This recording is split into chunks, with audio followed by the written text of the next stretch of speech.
सरकार ने भारतीय जनता पार्टी की सरकार चाहती थी कि जो नकली संत महंत आचार्य है उनका उन पर प्रेशर था, क्योंकि हमारे सदगुरुदेव जी अन्य नकली संत महंत आचार्य की। ये कौन है नकली संत? नकली संत जो भी आप संसार में विश्व में आप देख रहे हो, जितने भी संत हैं जिनको शास्त्र अनुकूल मतलब जो शास्त्र के विरुद्ध साधना बता रहे हैं। जी जी जी। तो उनका क्या दबाव था गवर्नमेंट के ऊपर? गवर्नमेंट के ऊपर यह था कि संत रामपाल जी महाराज जी को जेल में डाल दिया जाए और उनको उनका मिशन को खत्म कर दिया, क्योंकि हमारे सदगुरुदेव जी शास्त्र अनुसार भक्ति बता रहे थे और इनकी पोल खोल रहे थे कि इनको शास्त्र का ज्ञान नहीं है, इनके परमात्मा का प भी नहीं मालूम। इसलिए इन्होंने सरकार पर दबाव बनाया। वोट राजनीति के कारण सरकार ने हमारे सदगुरुदेव जी को जेल में डलवा दिया।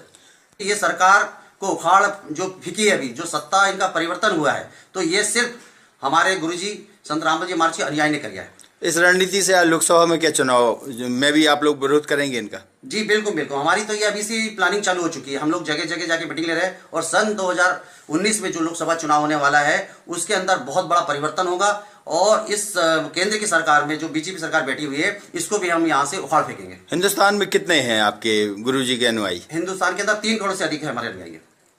तो सभी क्या मानेंगे आपकी बात? बिल्कुल बिल्कुल, यहाँ तो हमारे सदगुरुदेव जी के जो अनुयायी है, जो सदगुरुदेव जी के आदेश के ऊपर अपना सर कटाने को तैयार रहते हैं। और अभी मैं आपको यह भी बताना चाहूंगा कि आप बोल रहे 3 करोड़, हम 3 करोड़ से ज्यादा वोटिंग करवा सकते हैं, क्योंकि हमारे जो भगत है, उनके रिश्तेदार है, दोस्त है, भाई है, हम उनसे भी निवेदन करेंगे, रिक्वेस्ट करेंगे कि इस अन्याय सरकार का साथ ना दें और इस सरकार के खिलाफ हमें वोट करना है।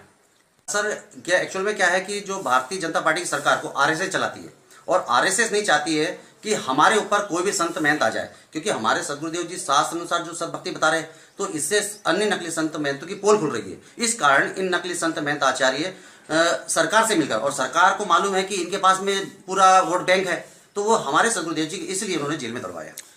मध्य प्रदेश और सागर जिले में ज़्यादा प्रभाव देखने को मिला। सागर संभाग में जो आपके द्वारा विहिप जारी हुआ था आपके अनुयायियों के द्वारा, तो काफ़ी बदलाव भी आया, कांग्रेस आई। क्या मानते हैं आप, कितना इम्पैक्ट आया है और आगे की लोकसभा चुनाव में क्या है आप लोगों का रणनीति? बिल्कुल बिल्कुल, आपने सही बोला है, क्योंकि हमारे जो 30 लाख अनुयायी थे, हमने आपको जैसे अभी पूर्व में बताया अभी कि हम लोगों ने जो प्रकट दिवस मनाया था, काला दिवस, उसके अंतर्गत हमने पूरे मध्य प्रदेश के पूरे 52 जिलों के अंदर मैसेज कर दिया था कि हमें इस सरकार के खिलाफ वोट करना है।